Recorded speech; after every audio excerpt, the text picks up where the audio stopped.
একই গর্ভে ৯ সন্তান। একসঙ্গে ৯ সন্তানের মা হতে যাচ্ছেন মেক্সিকোর এক নারী। তার গর্ভের ৬টি মেয়ে ও ৩টি ছেলে শিশু এখন পৃথিবীর আলো দেখার অপেক্ষায়।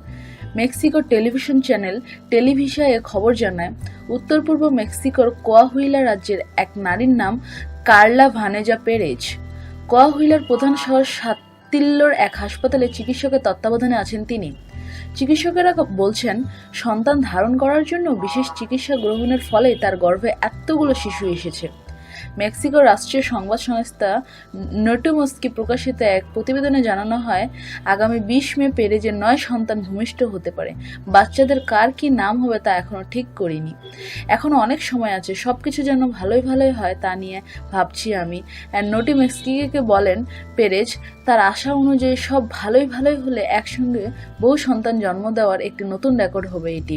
এর আগে ২০০৯ সালে ক্যালিফোর্নিয়ার এক নারীর একসঙ্গে ৮ সন্তানের জন্ম দেওয়ার ঘটনা ব্যাপক আলোড়ন সৃষ্টি করে। নিত্য নতুন এসব খবর জানতে আমাদের সঙ্গেই থাকুন এবং সাবস্ক্রাইব করুন।